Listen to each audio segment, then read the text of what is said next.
पंचमसाली जय पंचमसाली वाप पंचमसाली कोटि पंचमसाली वाप पंचमसाली कोटि पंचमसाली पंचमसालिಗಳ ನಡೆಗೆ पंचमसालिಗಳ ನಡೆಗೆ ಎಲ್ಲಿವರೆಗೆ ಹೋರಾಟ ಇಂಗ್ಲಿಂದ ವಕೀಲರ ನೇತೃತ್ವದಾಗ ಹೋರಾಟ ನಡೆದಿತ್ತು ನಮಗ ಸಿಎಂ ಅವರು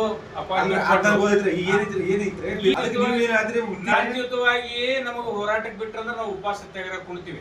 ಇವ್ರು ಏನ್ ಮಾಡಿದ್ರು, ನಮ್ಮ ಪೆಂಡಾಲ್ ಕೇಳ್ತೀವಿ, ನಿಮಗ್ ಮೈಕ್ ಕೊಡಂಗಿಲ್ಲ, ನಿಮ್ಗೆ ಸ್ಟೇಜ್ ಕೊಡಂಗಿಲ್ಲ ಅನ್ಕೂಲೆ ನಾವೇನ್ ಮಾಡಿದ್ವು, ನಾವು ವಿಧಾನಸೌಧ ಸುವರ್ಣಸೌಧ ಮುತ್ತಿಗೆ ಹಾಕಕ್ಕನ ನಾವ್ ಇದ್ ಮಾಡಿದ್ವು.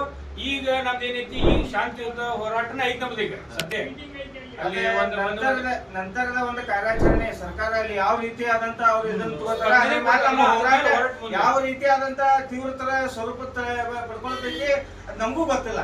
ಆ ರೀತಿಯಾದಂತ ಉಗ್ರ ಹೋರಾಟ ಮಾಡಕ್ ನಾವು ರೆಡಿ ಇದೇವಿ.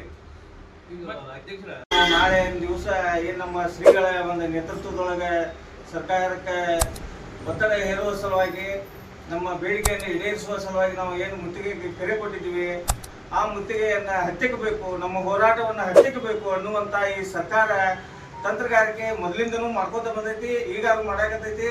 ಆದ್ರೂ ಸಹಿತ ರಾಜ್ಯದ ಮೂಲೆಗಳಿಂದ ಜನರ ಇವರು ಟ್ರ್ಯಾಕ್ಟರ್ನ ನಿಷೇಧ ಮಾಡಿರ್ಬೋದು, ಕ್ರೂಸರ್ಗಳನ್ನ ನಿಷೇಧ ಮಾಡಿರ್ಬೋದು, ರಾಜ್ಯದ ಮೂಲೆಗಳಿಂದ ಬಸ್ಸು, ರೈಲು, ಇತರೆ ವಾಹನಗಳ ಮುಖಾಂತರ ನಾವು ಸಾವಿರಾರು ಸಂಖ್ಯೆ, ಲಕ್ಷಾಂತರ ಸಂಖ್ಯೆಯಲ್ಲಿ ಸೇರಿ ಸರ್ಕಾರಕ್ಕೆ ಒಂದು ಎಚ್ಚರಿಕೆ ಒಂದು ಗಂಟೆಯನ್ನು ಹೊಡಿತೇವೆ. ಸರ್ಕಾರ ಅದಕ್ಕೂ ಮುಂಚೆ ಎಚ್ಚೆತ್ತುಕೊಂಡು ಈ ಏನೇ ನಿರ್ಬಂಧಕಾಜ್ಞೆ ಹೊರಡಿಸಿದಿರಿ ಇದನ್ನು ಹಿಂತಕೊಳ್ಬೇಕು ಅಂತ ಹೇಳಿ ನಮ್ಮೆಲ್ಲ ಸಮಾಜದ ವತಿಯಿಂದ ನಾನು ಕೇಳ್ಕೊತೀನಿ.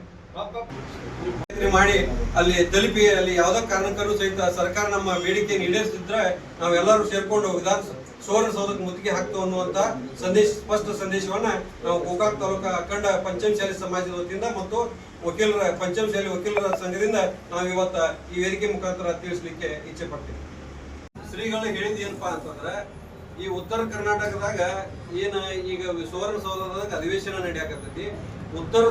ಉತ್ತರ ಕರ್ನಾಟಕದ ಸಮಸ್ಯೆಗಳ ಬಗ್ಗೆ ನೀವು ಪ್ರಶ್ನೆ ಎತ್ತರಿ, ಆ ಕಡೆಯಿಂದ ಈ ಕಡೆ ಶಾಸಕರು ಬರ್ತಾರೋ ಅವರಿಗೆ ಸ್ವಾಗತ ಕೋರಿ ಅಥವಾ ಅವ್ರಿಗೆ ಇಲ್ಲಿ ಮಂಚದ ಮೇಲೆ ಮಲಗಿಸೋದು, ಅವ್ರ ಪ್ರವಾಸಕ್ಕೆ ಮಾಡೋದು, ಬಕೆಟ್ ಹಿಡಿದು ಕೆಲಸ ಮಾಡಬೇಡ್ರಿ. ಅವ್ರನ್ನ ಕರ್ಕೊಂಡ್ ಬಂದು ಇಲ್ಲಿ ಸರ್ಕಾರದ ಅಥವಾ ಜನರ ಸಮಸ್ಯೆಗಳ ಬಗೆಹರಿಸುವ ನಿಟ್ಟಿನೊಳಗೆ ಸುವರ್ಣ ವಿಧಾನಸಭಾ ಯೂಸ್ ಆಗಬೇಕು ಅನ್ನುವಂತ ಮಾತನ್ನ ಶ್ರೀಗಳು ಹೇಳಿದಾರೋ ಅದಕ್ಕೆ ನಾವು ಸಹಿತ ಬೆಂಬಲ ವ್ಯಕ್ತಪಡ್ತೀವಿ. ಇಲ್ಲ ರಾಜಕಾರಣಿಗಳ ಇಚ್ಛಾಶಕ್ತಿ ಅಂತಲ್ಲ, ಏನಾಗಿದೆ ಅಂತಂದ್ರೆ ಇಲ್ಲಿ ಅದ ತಾವು ಹೇಳಿದಂಗೆ ಪ್ರಭಾವಿ ರಾಜಕಾರಣಿಗಳ ಇಚ್ಛಾಶಕ್ತಿ ಏನಾಗೈತಿ, ನಮ್ಮ ಸಮಾಜ ಕರ್ನಾಟಕ ರಾಜ್ಯದೊಳಗೆ ನಮ್ಮ ಸಮಾಜ ಅತಿ ದೊಡ್ಡ ಸಮಾಜ ಇದ್ರೂ ಸಹಿತ ಏನಾಗೈತಪ್ಪ ಅಂತಂದ್ರೆ ನಮ್ಮ ಸಮಾಜವನ್ನ ಹತ್ತಿಕ್ಕುವಂತ ಕೆಲಸ ರಾಜಕಾರಣಿಗಳು ಮಾಡ್ತಾ ಬಂದಿದ್ದಾರೋ, ಈಗಾದ್ರೂ ಮಾಡಾಕತ್ತಾರೋ. ಬಟ್ ಇದು ಸ್ವಲ್ಪ ಮಟ್ಟಿಗೆ ಅಷ್ಟ, ಇನ್ನು ಮುಂದಿನ ನಿರ್ಮಾಣದೊಳಗ ಅದು ಅವ್ರ ಆಟ ನಡೆಯಂಗಿಲ್ಲ ಅನ್ನುವಂತ ಮಾತನ್ನ ಈ ವೇದಿಕೆ ಮುಖಾಂತರ ಸರ್ಕಾರದ ಒತ್ತಡಕ್ಕೆ ಮಾಡದ, ಅವರು ಮುಖ್ಯಮಂತ್ರಿಗಳ ಒತ್ತಡಕ್ಕೆ ಮಾಡದ ಈ ರೀತಿ ಹೇಳಿಕೆಗಳನ್ನು ಕೊಡೋದಾಗ್ಲಿ ಅಥವಾ ನಮ್ಮ ಹೋರಾಟಕ್ಕೆ ಸ್ವಲ್ಪ ಅಡೆತಡೆ ಮಾಡೋದನ್ನ ತಿಳಿ ಮಾಡೋದನ್ನ ಮಾಡಾಕತ್ತಾರೋ. ಬಟ್ ಅದಕ್ಕೆ ಈ ವೇದಿಕೆ ಮುಖಾಂತರ ನಾವು ಅವ್ರಿಗೆ ಯಾವುದೇ ರಾಜಕಾರಣಿ ಇರ್ಬೋದು, ಅವ್ರು ಏನಾದ್ರು ಪ್ರೆಷರ್ ಮಾಡೋದು ಅಥವಾ ನಮ್ಮ ಸಮಾಜಕ್ಕೆ ಏನೋ ಅವ್ರ ರಾಜಕಾರಣ ಏನೈತಿ ಅವ್ರದ್ದು ಅಧಿಕಾರ ಆಗಿ ಅದು ಶಾಶ್ವತ ಅಲ್ಲ. ಈ ವೇದಿಕೆ ಮುಖಾಂತರ ನಾವು ಹೇಳೋದೇನಪ್ಪ, ನಮ್ಮ ಸಮಾಜ ಶಾಶ್ವತ, ಅದಕ್ಕೆ ಅವರಿಗೆ ಇನ್ನು ಮುಂದಾದ್ರೂ ಸಹಿತ ಅವ್ರು ಎಚ್ಚೆತ್ಕೊಂಡು ನಮ್ಮ ಸಮಾಜದ ಹೋರಾಟಕ್ಕೆ ಬೆಂಬಲ ಕೊಡ್ಲಿ ಅಂತ ಈ ವೇದಿಕೆ ಮುಖಾಂತರ ತಿಳಿಸ್ತೀವಿ. ಯಾಕಂದ್ರೆ ಯತ್ನಾಳ್ ಅವರಾಗಿರ್ಬೋದು, ಸನ್ಮಾನ್ಯ ಸಿ ಪಾಟೀಲ್ ಸರ್ ಆಗಿರ್ಬೋದು, ಅವರು ಈ ಹಿಂದೆ ಅವ್ರ ಸರ್ಕಾರ ಬಿಜೆಪಿ ಸರ್ಕಾರ ಇದ್ದಾಗಲೂ ಸಹಿತ ಅವ್ರು ನಮ್ಮ ಹೋರಾಟಕ್ಕೆ ಸತತವಾಗಿ ಬೆಂಬಲ ಕೊಟ್ಕೊತಾನೆ ಬಂದಿದ್ದಾರೆ. ಅದರ ಪ್ರಕಾರ ಅವ್ರ ವಿಧಾನಸೌಧದೊಳಗೆ ಅವ್ರದೇ ಸರ್ಕಾರ ಇದ್ರು ಸಹಿತ ಗೌರವಾನ್ವಿತ ಯತ್ನಾಳ್ ಅವರು ಸರ್ಕಾರಕ್ಕೆ ಅವತ್ತ ಸಿಎಂ ಆಗಿರ್ತಕ್ಕಂಥ ಬೊಮ್ಮಾಯಿ ಅವರನ್ನು ಸಹಿತ ಮುಂಗೈ ಹಿಡಿದು ಕೇಳಿದರು.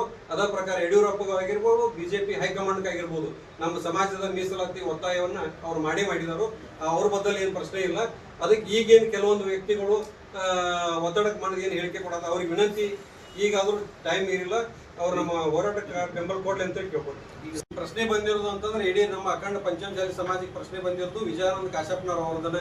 ಯಾಕಪ್ಪ ಅಂತಂದ್ರೆ ಅವರು ಈ ಹಿಂದೆ ನಮ್ಮ ಸಮಾಜದ ಹೋರಾಟದೊಳಗೆ ಸಾಕಷ್ಟು ಅವರು ಸಹಿತ ಕೊಡುಗೆ, ಅವ್ರ ಫಾದರ್ದು ಆಗಿರ್ಬೋದು, ಅವ್ರದ್ದು ಕೊಡುಗೆ ಸಾಕಷ್ಟು ಐತಿ. ಆದ್ರೆ ಇತ್ತಿತ್ತಲಾಗಿ ಅವ್ರಿಗೆ ಏನು ಆಮಿಷ ಒಡ್ಡಿದಾರೋ ಅಥವಾ ಏನಾರ ಸಚಿವ ಸ್ಥಾನವನ್ನು ಕೊಡ್ತು ಅಂತೇಳಿ ಏನಾರು ಆಮಿಷ ಕೊಡೋಗಾಗಿ ಅವ್ರು ಈ ರೀತಿ ಹೇಳಿಕೆ ಕೊಡಾತಿರ್ಬೇಕು. ಅವರಿಗೆ ಕೊಟ್ಟರು ಸಹಿತ ಈ ವೇದಿಕೆ ಮುಖಾಂತರ ಅವರಿಗೆ ವಿನಂತಿ ಮಾಡ್ಕೊಳ್ತೀವಿ, ಆ ರೀತಿ ನೀವು ಬಣ್ಣ ಬದಲಾಯಿಸುವಂತ ಅವಶ್ಯಕತೆ ಇಲ್ಲ. ನೀವು ನಮ್ಮ ಸಮಾಜಕ್ಕೆ ಸತತ ನೀವು ಅವಶ್ಯಕತೆ ಇದ್ದೀರಿ. ದಯಮಾಡಿ ಇನ್ನು ಮುಂದಾದ್ರೂ ಸಹಿತ ನಮ್ಮ ಹೋರಾಟಕ್ಕೆ ಬೆಂಬಲ ಕೊಡ್ರಿ ಅಂತೇಳಿ ನಾವು ಗೋಕಾಕ್ ಪಂಚಮಸಾಲಿ ಸಮಾಜ ವತಿಯಿಂದ ಕೇಳ್ಕೊಳ್ತೀವಿ. ಹೌದು ಸರ್, ಈ ವೇದಿಕೆ ಮುಖಾಂತರ ಅವರಿಗೆ ಶ್ರೀಗಳಿಗೂ ನಾವು ಸಾಕಷ್ಟು ಸಲ ಹೇಳಿದ್ವಿ, ನಾವು ಎಲ್ಲರೂ ಕೂಡ್ಕೊಂಡನ ಮಾಡೋಣ ಅಂತೇಳಿ. ಈಗಲೂ ಸಹಿತ ನಮ್ಮ ಗೋಕಾಕ್ ಸಮಾಜದ ವತಿಯಿಂದ ಪಂಚಮಸಾಲಿ ಸಮಾಜ ವತಿಯಿಂದ ಅವ್ರಿಗೆ ಆಹ್ವಾನವನ್ನ ನಾವು ಕೊಡ್ತೀವಿ ಅನ್ನುವಂಥ ಮಾತನ್ನು ಹೇಳ್ತೀವಿ.